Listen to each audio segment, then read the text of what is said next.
자, 6학년 1학기 또 전 단원을 이제 개념을 한번 잡아봅시다. 5학년 2학기 좀 전에 개념 정리했는데 좀 도움이 됐나요? 자, 흐름을 알고 공부하면은 문제풀이에 더 쉽게 문제가 접근이 될 거예요. 1번. 자신의 삶과 관련지어 읽어요 라는 거네. 그리고 나서 뭐라고 나와 있느냐? 인물이 추구하는 가치를 파악하래요. 인물이 추구하는 가치, 여기서 핵심 단어는 가치가 되겠습니다. 그래서 가치라는 단어의 뜻 살펴보고 공부해 봅시다. 가치라는 것은 삶에서 옳고 그름을 판단하며 어, 근본으로 삼는 신념. 써놓고 선생님 설명을 해줄게요. 내가 살면서 옳고 그름, 나는 친구와의 관계에서 우정은 제일 소중해. 그러므로 친구와 관계가 틀어지는 일은 난 최대한 안 할 거야. 이런 것들은 우정을 되게 중요시 여기는 그런 친구가 될 것이고, 우리 이 작품에서 1단원에서 의병장 윤희순이라는 글이 있는데요. 그 윤희순이라는 여성은 당시의 여성이 바깥에 사회 활동을 할 수 없는, 하지 못하는 상황에서도 이 숯을 팔아가지고 그 모은 돈으로 또 의병대에 자금을 대줬잖아요. 자, 그런 행동을 봤을 때는, 아, 이 윤희순이라는 사람은 나라 사랑하는 마음이 진짜 강한, 신념이 강한 사람이구나. 이런 것들이 가치에 해당하는 거예요. 그래서 삶에서 옳고 그름을 판단하며 근본으로 삼는 그 신념이 가치에 해당하는 것이다. 그런 인물이 추구하는 가치를 이 글을 통해서 파악해야 되는데요. 어떻게 파악하느냐? 인물이 겪은 일, 자, 그것과 관련해서 인물이 처한 시대 상황을 이해해야 됩니다. 우리 윤희수는 애국자, 왜 그렇게 나라 사랑하는 마음이 강했을까요? 바로 나라를 빼앗긴 일제 강점기 시대였기 때문이죠. 그래서 인물이 겪은 일과 관련해서 처한 시대 상황, 그리고 그 상황에서 왜 이런 행동과 왜 이런 말을 했는지 까닭도 살펴보고 그걸 통해서 추구하는 가치가 무엇인지를 파악해야 된대요.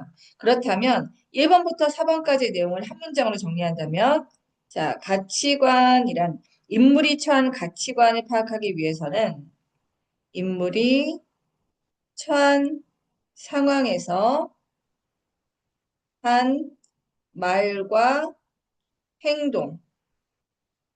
자, 인물이 처한 상황에서 말과 행동을 통해 그 인물의 가치관을 파악할 수가 있답니다.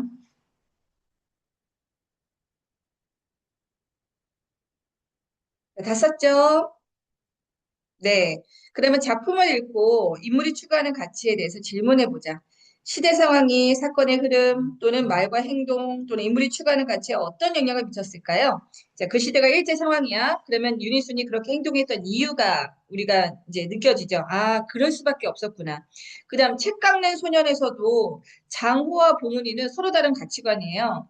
그럼 장호 같은 인물은 성공이 가치관이고 봉은이 같은 인물은 어, 노력, 성실, 책임감, 이런 것들이 가치관이 됐었죠. 그러면 왜 이렇게 해서 이 장우란 아이는 성공에 집착했느냐? 왜 봉은이란 아이는 어떻게 해서 성실하고 책임감 있는 아이로 나중에 그 서점을 물려받았느냐? 이런 내용을 시대 상황에 따라서 살펴볼 수가 있다는 거죠. 그다음 2번. 비슷한 상황에 처해 있는 인물의 말과 행동을 비교해서 각 인물이 추구하는 가치가 어떻게 다른지, 좀 전에 얘기했던 장우와 봉훈이가 딱 여기에 해당하네요. 그죠? 비슷한 상황이야. 똑같이 서포에서 일을 하는데 장우는 그때 당시에 가난에서 벗어나기 위해서 네, 빠른 성공을 원했고 봉훈이는 오직 내 자기가 만든 책을 읽을 사람들이 즐거움을 상상하면서 이 서포에 들어왔고 네, 각자 인물이 추구하는 가치가 왜 다른지 우리가 알 수 있었죠. 그러면 이제 교과서 미리 보기를 통해 교과 내용을 한번 살펴볼게요. 자, 윤희수는 안사람 의병대를 만들었습니다.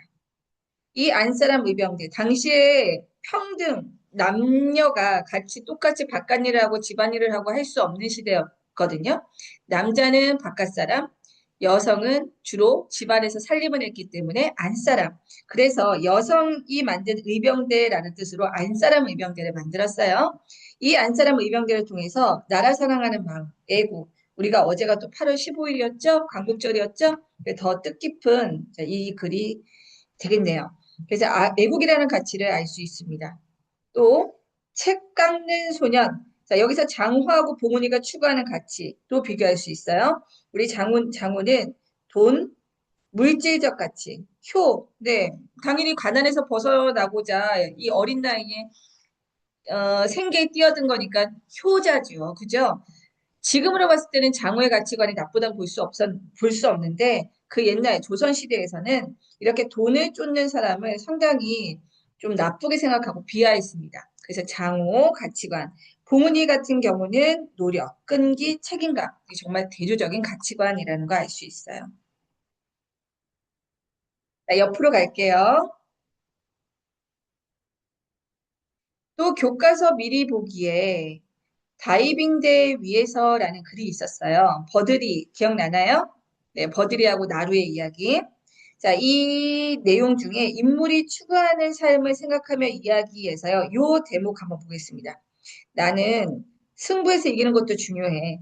하지만 내가 정말로 하고 싶은 일을 하는 것, 그 자체도 중요하다는 걸 알게 되었어. 라는 이 문장. 자, 요걸 통해서 우리가 가치관을 파악할 수가 있는데 어떤 가치관? 두려움을 극복하는 용기. 여러분들도 지금 입시에 이렇게 준비하는 자세 굉장히 용기 있는 도전이죠. 그죠? 그 다음에 주체적 결단. 예, 남이 시켜서가 아니라 내가 하고 싶은 일을 선택하고 그 다음에 실패든 성공이든 그 과정에서 나는 큰 의미가 있다고 생각한다. 주체적 결단. 그 다음에 한계를 극복하는 자세. 자, 다이빙대 위에서는 바로 우리에게 전달하고자 하는 메시지가 요 내용이 되겠습니다. 두려움을 극복하는 용기, 주체적 결단, 한계 극복. 자, 그랬으면 어땠을까는 제 동화책 한번 그냥 읽어보시면 될 것 같아요. 다시 의병장 윤희순으로 돌아옵니다. 자, 윤희순이 살았던 시대는 바로 일본의 위협을 받던 상황이었죠. 우리 여기서 시대적 상황 알 수 있어요. 일제강점기. 그러면서 안사람 의병대를 만들었다. 이것 또한 시대적 상황을 알 수가 있습니다. 만약에 가치관을 파악하기 위해서는 그 사람이 처한 상황에서 말과 행동을 통해서 본다면 가치관 파악한다고 그랬지?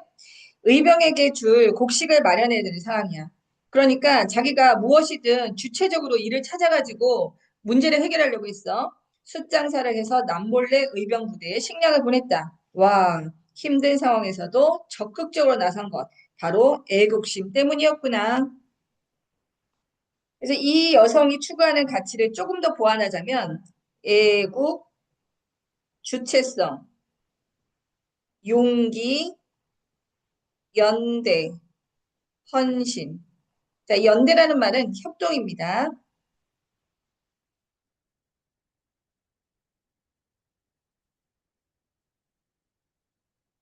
다음 장, 책 깎는 소년으로 갈게요.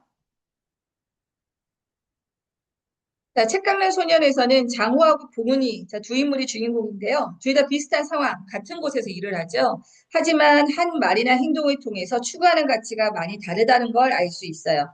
장호가 추구하는 가치를 알 수 있는 말은 전 유명한 각수가 되고 싶어요. 그래서 돈도 많이 벌고요. 이름도 진짜 날리고 싶은 거라니까요.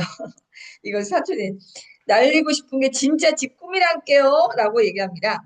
그랬더니 각수 어른이 이 장우한테 기술을 전수하려고 했지만, 뭐 지금도 여러분들 실기하다 보면은 뭐부터 하나요? 이 레슨 선생님이 기술을 바로 여러분들 전수 받나요? 아니잖아. 기본기부터 하지? 그러니까 각수 어른도 가장 기본기인 대패질부터 시킵니다. 그럼 도대체 대패질이 상징하는 것이 무엇일까요? 완성도 높은 책판을 만들어내는 끈기, 성실의 상징입니다. 당장에 책판을 만들 때 대패질은 크게 직접적인 관련성이 없어 보이지만 각수어른은 바로 이 대패질을 오랫동안 하는 그 자세에서 끈기와 성실의 척도를 보려고 하는 거죠. 네, 장호는 여기서 포기를 했고요. 공훈이는 네, 아주 즐거운 마음으로 대패질을 했고요. 자, 장호의 가치관, 장호가 처한 상황을 보면 알 수 있습니다. 가난에 찌든 엄마, 술독에 빠져 사는 아빠, 온갖 행패를 일삼는 형. 당연히 가난에서 벗어나기 위해서 성공을 추구했다는 거죠.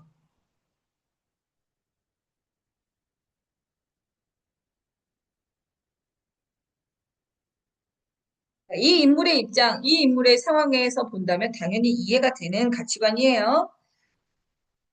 하지만 봉훈이가 추구하는 가치를 볼게요. 저 어르신, 서포일이 끝나고 난 뒤에 지가 여기 와서 도와드려도 될란가요? 자, 나무를 매끈하게 다듬어 놓으면 이렇게 이게 대패질이거든요. 나무를 매끈하게 다듬어 놓으면 촉감도 좋고 저는 이 촉감은 저 마음을 덩달아 신나게 해 주더라고요.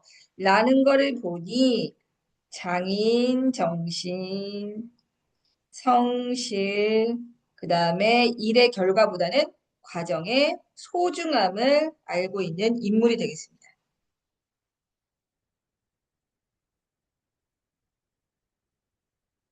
자, 이 글에서 우리가 시대가 맞지 않기 때문에 이해가 안 되는 단어들이 있을 거예요. 각수, 한각. 자, 각수는 나무나 돌에 조각하는 일을 직업으로 삼는 사람입니다. 그래서 결국 봉훈이는 이 각수가 되는 게 꿈이었죠. 그 각수가 되어서 자기가 만든 그 책을 많은 사람들이 읽는 게 꿈이었어요. 판각, 글씨를 새긴다. 어안이 벙벙했다라는 것은 관용어예요. 이게 무슨 뜻이냐? 아니라는 것이 말문입니다. 벙벙했다, 멍하니 있다, 멍하다. 즉, 말문이 막혀서 멍하게 있다라는 뜻인데, 뜻밖의 너무 놀라거나 기막힌 일에 당했을 때 어리둥절하다가 바로 어안이 벙벙했다라는 의미가 되겠습니다. 자, 다이빙대 위에서 아까도 설명했어요. 나루가 추구하는 가치, 또 버드리가 추구하는 가치. 여기서 나루의 마음. 수영 시합에서 이 라이벌 초이에게 계속 져서 속상하다. 그래서 수영을 그만둘지 고민이다. 그때 이제 버드리가 한 이야기가 도움이 돼가지고 이 나루가 좋은 결론을 낼 수가 있었죠. 이게 이제 옆에서 보겠습니다. 이 내용으로 볼게요. 자, 버드리는 우선 최선을 다했어요. 최선을 다했고 자기의 한계를 파악했습니다. 그래서 주체적인 결정을 내렸어요. 하지만 나루는 그런 언니가 좀 이해가 안 되죠. 자기는 끈기와 인내를 더 소중히 여기는. 그러므로 버들이 언니가 인내가 없고 끈기가 없는 사람처럼 느껴졌다는 거죠. 그것을 여기서 대화를 통해서 알 수가 있었습니다. 자, 이렇게 우선 1단원, 네, 그 인물의 가치관을 파악하기 위한 여러 가지 교과서 내용을 살펴보았습니다. 자, 이제 2단원으로 갈게요.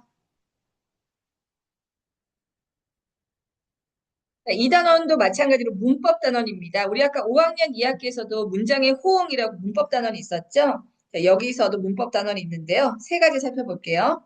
글을 바르게 고쳐 쓰는 법. 우선은 글 수준으로 봤을 때는 중심 생각이 잘 드러나야지만 좋은 글이 될 것이다.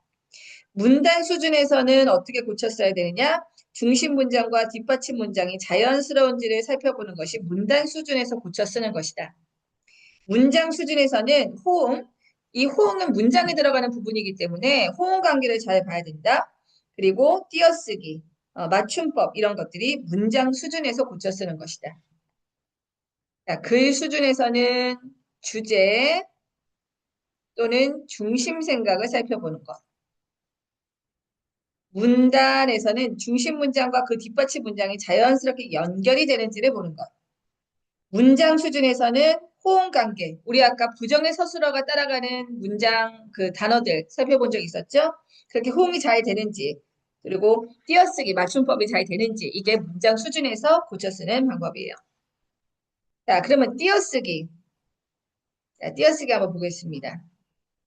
수를 나타내는 말과 또는 단위를 나타내는 말 사이는 어떻게 해라? 띄어써라. 그 예를 들면은 사과가 한 개 있어요. 사과 한 띄고 개 이렇게 써야 되겠지?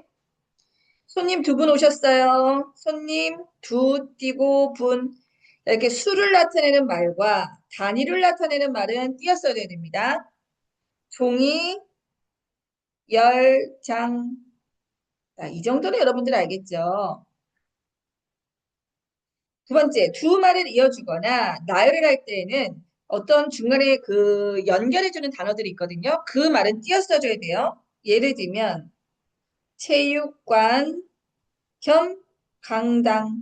자, 이런 것들이 두 말을 이어주는 것, 나열하는 것, 정부 및 관련 기관. 자, 이런 것들 서로 띄어서 그 단어가 가지고 있는 의미를 정확하게 전달한다. 자, 띄어쓰기 할 때는 교정부호 자, 이렇게 사용하면은 띄어쓰기가 돼야 된다는 얘기예요. 여러분들, 선생님 좀 긴 문장 갖고 왔는데 이거 한번 띄어쓰기 해볼까? 퍼트리샤 5학년 2학기 책에 나와 있는 내용인데 맞춤법은 아직 손보아야 할 곳이 많지만 낱말에 날개가 달려 있구나. 얘들아, 너희들 지금 이 문장 쓰면서 알겠지만 선생님이 띄어쓰기를 안 하니까 이게 무슨 말인지 전혀 이해가 안 되죠? 문장에서 띄어쓰기가 그래서 있는 거예요. 의미 전달을 정확하게 하기 위해서. 그러면 이거를 띄어쓰기를 본다면 퍼트리샤. 자, 내가 부르는 대상이야. 퍼트리샤에게 글을 써오라고 시켰더니 맞춤법은 아직 손보아야 할 곳이 많아. 하지만 낱말에 날개가 달려 있구나. 굉장히 신선하고 생생한 표현을 썼나 봐요. 자, 이렇게 띄어쓰기를 하니까 어때요? 아, 무엇을 얘기하려고 하는지 의미가 분명해지고 있죠?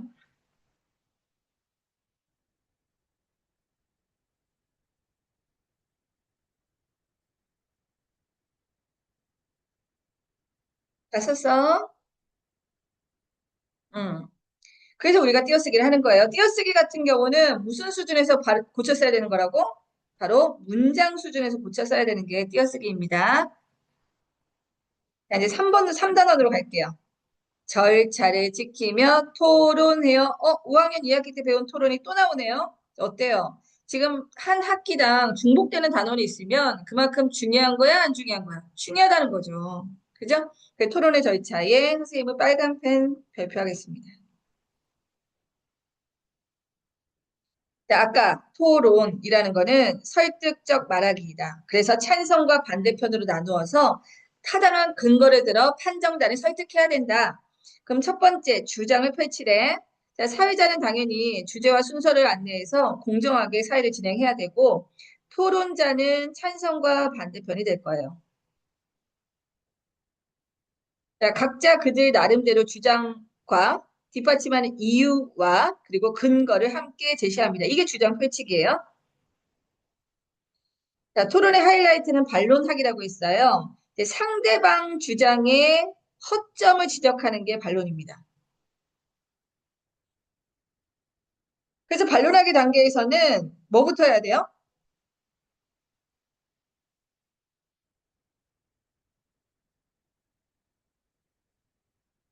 상대방의 주장을 요약해야 돼요. 그 요약을 여러분 요약한다는 거는 뭘 어떻게 해야 요약이 돼? 정확하게 알고 있어야지만 요약이 돼. 중심 내용만 넣는 게 요약이니까.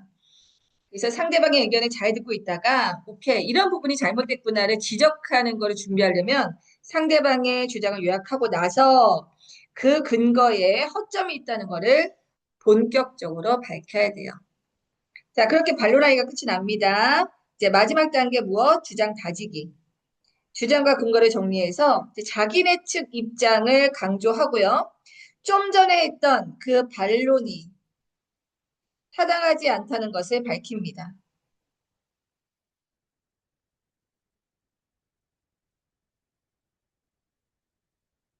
이게 마지막 단계인 주장 다지기예요. 그다음에 이제 판정단들은 각자의 말하기가 얼마나 타당하냐라는 것을 객관적으로 평가해서 판정해야 되겠죠?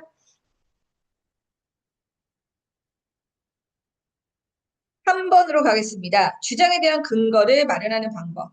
자, 근거는 뭐 해야 돼? 타당성이 있어야 돼. 타당성이라는 거는 객관성이 있다라는 거야. 사실에 기반해야 된다는 거야.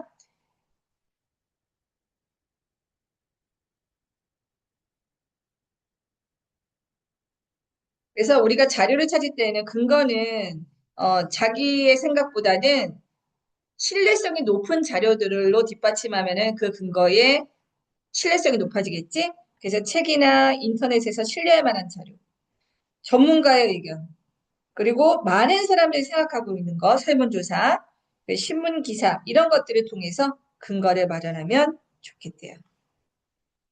자, 판정단은 이 근거가 타당한지를 아마 평가할 겁니다. 그래서 근거의 타당성을 판단하는 기준은 크게 세 가지예요. 첫 번째, 얼마나 주장과 관련되어 있느냐, 밀접하게 관련되어 있느냐, 얼마나 그 갖고 온 정보가 믿을 수 있는 곳인가, 그리고 근거에 있는 정보가 얼마나 충분한가. 그래서 근거의 타당성을 판단하는 기준 세 가지. 뭐라고? 주장과 관련이 있느냐, 출처가 신뢰할 만한 그런 출처인가, 그리고 관련된 내용이 충분한가. 자, 잠깐 점검할게요. 우리 2단원에서는 문법 단원입니다. 그래서 글을 고쳐 쓰는 게 2단원인데 그 수준에서 고쳐 쓰는 것은 주제가 하나의 주제로 모두 통일성 있는 글인지를 보는 것. 문단 수준에서 글을 고쳤을 때는 중심 문장과 뒷받침 문장이 자연스럽게 연결되어 있는지를 보는 것. 문장 수준에서 글을 고쳤을 때는 호응과 띄어쓰기를 보는 것. 그래서 띄어쓰기 같은 경우는 여러분들이 잘 틀리는 수를 나타내는 말과 단위, 두 말을 이어주거나 나열할 때 쓰는 단어, 이렇게 교정구어를 사용해서 고쳤을 때 표시하는 것까지 공부했어요. 그 다음에 절차를 지키며 토론하는 것, 토론의 절차 중요하다고 그랬죠? 찬성과 반대 각자의 주장과 근거를 들어서 펼치고 반론하기 상대방의 주장을 요약한 다음에 근거의 허점을 지적하는 것, 주장 다지기, 마지막으로 자기 편 주장 강조하면서 좀 전에 했던 반론이 타당하지 않다라고 판정단을 설득해야 되겠지. 그러면 판정단은 이 근거의 타당성과 판단성을 중심으로, 자, 이 부분을 중심으로 판단하면 되는 거예요. 그 다음 장 넘어가도 될까요? 음. 자, 이 개정된 내용에서 매체 자료가 잠깐 들어가 있더라고요. 자, 매체 자료 만들어요. 복합 양식이라 되어 있는데 이 복합 양식이 뭐냐면 예를 들어서 신문에 기사가 실렸습니다. 우리 신문 같은 경우는 무슨 매체였지? 인쇄 매체였죠? 인쇄 매체였어요. 여기에 기사는 사진이나 또는 그림 이런 걸로 구성이 됐을 텐데 그럼 인쇄 매체에 쓴 복합 양식이 되겠습니다. 그러니까 신문은 인쇄 매체, 그 신문에 실린 기사는 복합 양식 매체. 이해돼요? 네, 다양한 그 그림이라든지 뭐 소리 이런 것들을 활용했기 때문에 복합 양식이다. 자, 2번 가겠습니다. 카드 뉴스. 간단하게 핵심 내용을 카드 형식으로 전달하는 게 카드 뉴스인데요. 이거를 제작하는 방법 중에 첫 번째, 무엇이든 글을 쓰든 광고를 하든 제일 첫 번째는 주제부터 정한다. 예를 들면은 기후 위기와 관련된 기후 위기와 관련된 내용을 주제를 정하겠다. 그러면 두 번째, 카드 뉴스의 대상과 목적을 정하자. 그럼 나는 기후 위기와 관련된 내용이니까 온실가스로 고통받는 지구. 자, 대상은 온실가스 고통받는 지구를 대상으로 정했고, 그 다음에 목적, 이게 이제 대상이 될 것이고, 목적 같은 경우는 기후 위기의 심각함을 알리고 싶어. 이게 목적이 될 거야. 그럼 이제 자료를 모아야 되겠죠? 각종 매체에서 자료를 모읍니다. 그 자료를 모아서 이제 두서 없이 순서 없이 전달하면 안 돼. 그래서 줄거리를 만드는 거야. 이 줄거리를 만드는 걸 우리가 줄거리판이라고 그래.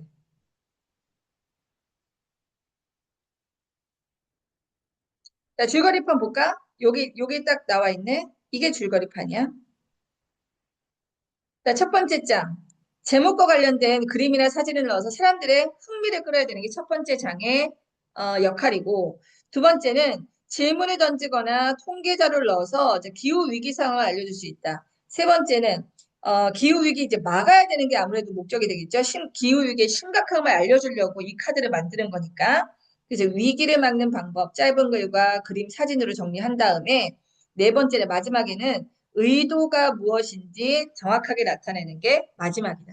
이렇게 줄거리판을 만들면 사람들이 순차적으로 이 글을 보면서 아, 이거를 우리한테 전달하려고 이 메시지를 전하는구나 알 수가 있겠죠.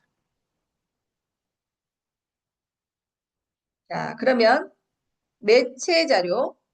자, 매체 자료 중에서 복합 양식 매체 자료라는 것은 이렇게 자료 가운데, 신문이라는 인쇄 매체 가운데 기사가 그림과 사진으로 이어져 있으면 이제 이런 기사가 복합 양식 매체 자료가 되는 거예요. 그 중에서 카드 뉴스라는 복합 매체 자료가 있는데요.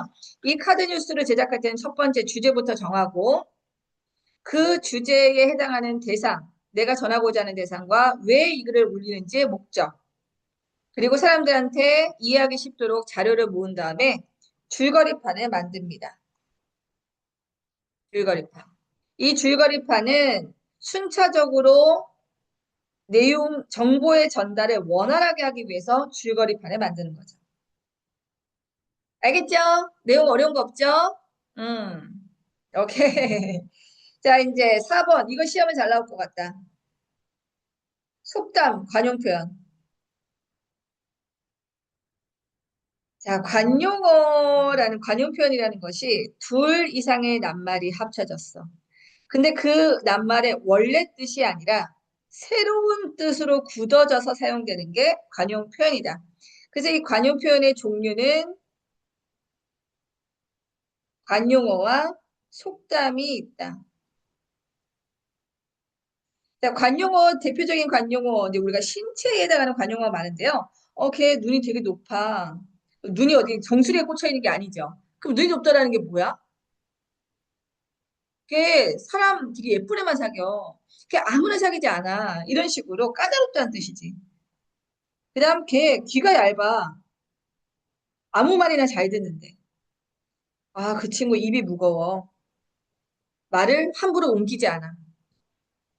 걔랑 백화점 갔더니 손 엄청 크더라. 자, 어때요? 원래 단어가 가지고 있는 이 두 개의 단어가 모였는데 원래 의미가 아니라 새로운 의미로 지금 굳어져서 쓰이는 게 관용어고요.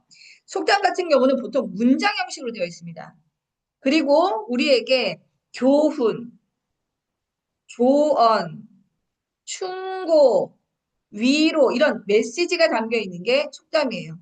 우리 관용어는 그런 교훈, 위로, 조언 이런 게 없어요. 그래서 속담이랑 관용어랑 구분하려면 이제 이런 내용이 담겨져 있으면 속담이다라고 생각하시면 되겠지. 자, 그럼 이렇게 관용 표현을 왜 활용하면 좋을까요?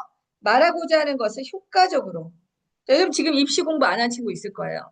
조금 실기 게을리하고 싶은 친구 있겠죠. 그러면 소 읽고 외양간 고치느니 지금 열심히 해. 소 읽기 전에 외양간에 잘 고쳐놓으면 소리 잃을 일이 없겠지? 이런 식으로 일이 끝나고 나서 후회하지 말자. 라는 얘기를 하기 전에 소 잃고 외양간 고친다라는 이런 속담을 활용하면 무슨 이야기를 하려고 하는지 의도가 잘 전달되겠죠. 자, 이제 옆에 자, 관용어하고 속담 지금 손발이 맞다라는 게 무슨 뜻이냐면은 일을 할 때 마음이 잘 맞아. 라는 의미. 그 다음에 백지장도 맞들면 낫다라는 거는 이 백지장 한 개의 흰 종이도 마주 들면 훨씬 수월하다. 즉 무엇의 중요성? 협동해라라는 우리에게 교훈을 주는 거죠. 이런 것들이 속담입니다.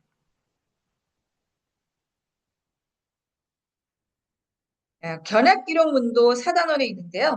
견학을 갔다 온 뒤에 보고 듣고 느낀 것, 자, 이런 것들을 전달하는 글이 견학기록문입니다. 근데 견학기록문도 기행문도 요 구성 요소가 들어가야 돼요. 자, 여정, 여행의 과정, 장소, 일정, 견문, 체험한 것. 자, 체험한 것 중에서 보고 들은 것. 자, 친구가 해외여행 갔대. 로마에 갔대. 그래, 여정 알겠어. 근데 우리가 진짜 궁금한 건 뭐야? 그 로마에서 무엇을 듣고 보고 배웠는지가 더 궁금하죠? 그래서 항상 기행문이든 견학기록문이든 이 견문이 제일 중요합니다. 그리고 느낀 점, 감상. 자, 이것을 적용한 게 요 글인데요. 지난 일요일 울산에 있는 고래문화특구 다녀왔습니다. 여기서 돌고래 저는 보았는데요. 견문. 자, 고래와 바다뿐만이 아니라 얼마나 중요한지 깨달았어요. 느낀 점.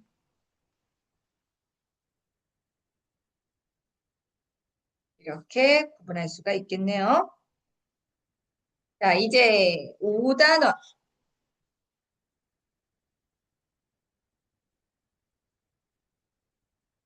자신의 글쓰기 과정을 살펴보여야 해서 주장하는 글은 논설문이에요.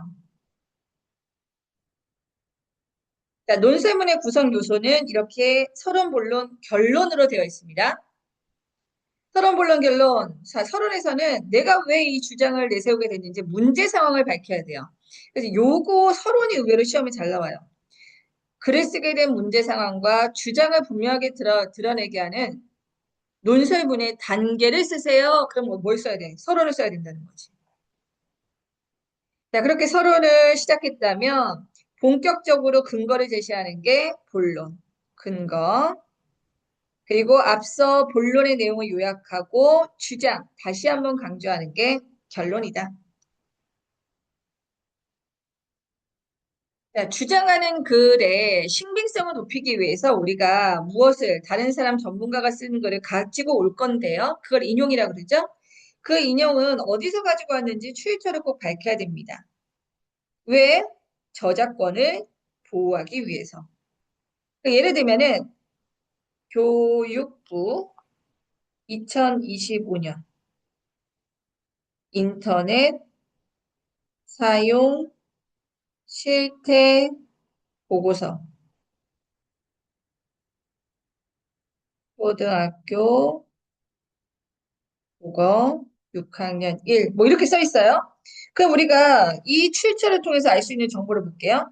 교육부, 맞는 기관 알 수 있네. 시기를 알 수 있어요.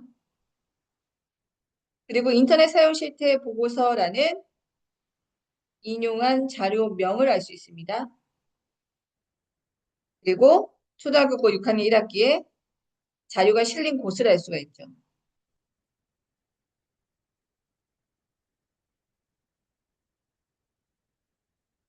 네, 신뢰성이 높은 교육기관에서 만들었고, 최근의 자료였고, 인용한 자료명과 자료가 실린 곳까지 알 수 있으니, 이거는 정확도가 높은 근거 자료가 될 것이다. 자, 그래서 지금 여기에 있는 내용을 여기서 정리해 본 거예요. 자, 그 다음에 요 밑에 있는 내용들을 한번 읽어보시고요. 자, 옆으로 가겠습니다. 주장하는 글 논설문에서는 토론도 마찬가지고 이유를 잘 뒷받침하는 객관적인 자료가 참 중요합니다. 그래서 근거를 찾는 방법, 이 객관적인 근거를 찾는 방법은 인터넷, 그 다음에 인쇄자료, 설문조사, 전문가 이렇게 다양한 방법을 통해서 근거 자료를 찾을 수가 있어요. 자, 주장이라는 거는 어, 내세우는 생각. 우리 논설문에서 그 사람이 내세우는 생각을 얘기하는 거고, 근데 이유가 있고 지금 근거가 있어요. 잠깐만.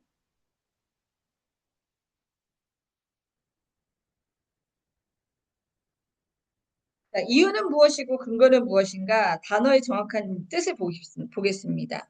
이유는요, 그러한 생각을 품게 된 까닭이에요. 내가 왜 이렇게 이 주장을 내세웠느냐면요, 그런 까닭. 그리고 근거는 그러한 이유를 뒷받침하는 객관적인 내용입니다. 그래서 여러분들 그 판단하는 기준에서요, 이유보다는 근거의 타당성이 훨씬 더 중요한 거예요. 무게가 실려야 돼요.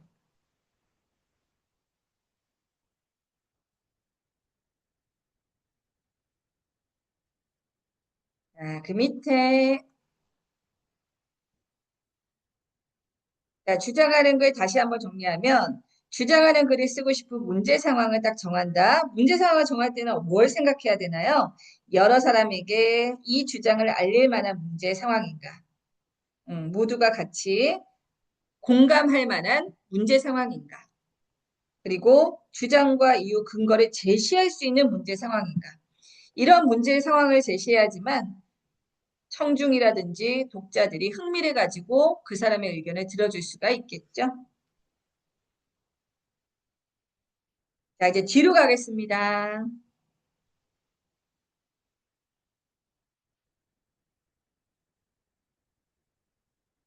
자, 주장하는 글의 짜임에 맞게 글의 개요를 작성하라라고 되어 있는데요. 이 개요표, 우리 주장하는 글은 좀 전에도 얘기한 것처럼 서론, 본론, 결론이에요. 자, 서론에서는 문제 상황 제시하고 주장을 내세웠죠.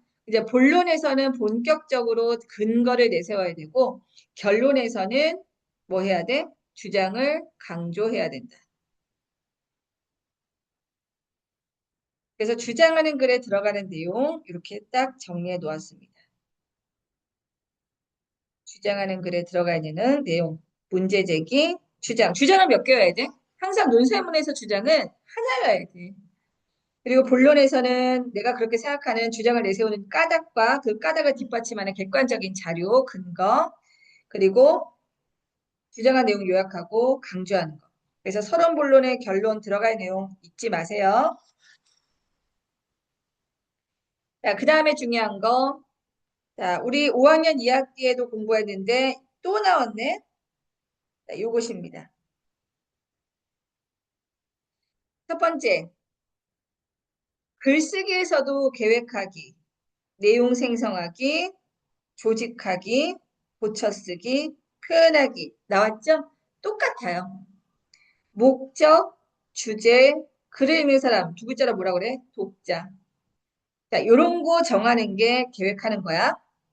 글감, 그리고 자료 조사하는 것, 내용 생성, 조직하는 거, 개요표 조직하기, 그다음에 표현한 다음에 고쳐쓰기. 요 순서가 좀 바뀌었네요. 이렇게 표현한 다음에 고쳐 써야 돼요. 수정은 항상 마지막에. 자, 그다음 이제 마지막 단계입니다. 비판적으로 읽어요. 네, 비판적으로 읽어요. 너희들 6학년 1학기 국어국가서 보면 알겠지만 꽤 읽을 거리가 많아. 여기 6단원에 지금 운동화를 올바르게 신자. 운동화를 바르게 신자. 그래서 뒤축 꺾어 신지 말라고 한 거 기억나죠? 그 다음 스마트폰 받아 사용 금지 문제가 되고 있는 것. 그리고 나서 제품 정보를 확인하자.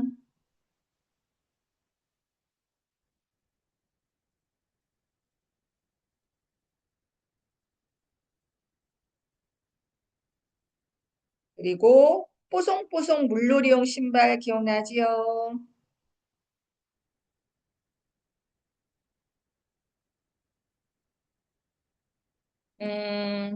그다음에 소반 관련된 거 등등. 지금 그 국어 지문에서 문장에서 중요한 단어를 찾아 넣는 문제들이 자주 나오기 때문에요. 요거는 여러분들 6학년 학기 교과서는 다 있잖아. 지금 6학년이니까. 6단어는 꼭 다시 읽어보기. 네, 읽을 거리가 너무 많아가지고 선생님이 보니까 좀 중요한 것 같아요. 그 중에서 요거 가겠습니다. 3번. 표현의 적절성을 판단하면서 광고를 보는 방법. 자, 이 광고에는 거짓된 표현, 감추는 내용, 과장된 표현 이 세 가지를 살펴봐야 돼요. 이것을 살펴보는 것이 비판적인 읽기가 되는 건데요. 만약에 뽀송뽀송 물놀이용 신발을 예를 든다면 거짓된 표현, 절대 미끄러지지 않는 신발.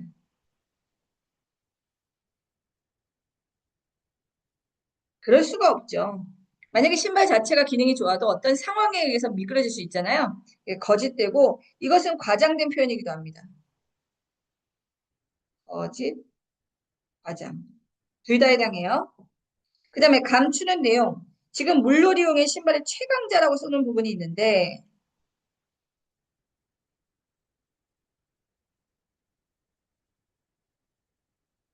근데 이것이 어느 부분에서 가장 강한 부분인지를 정확하게 나타나 있지 않아요.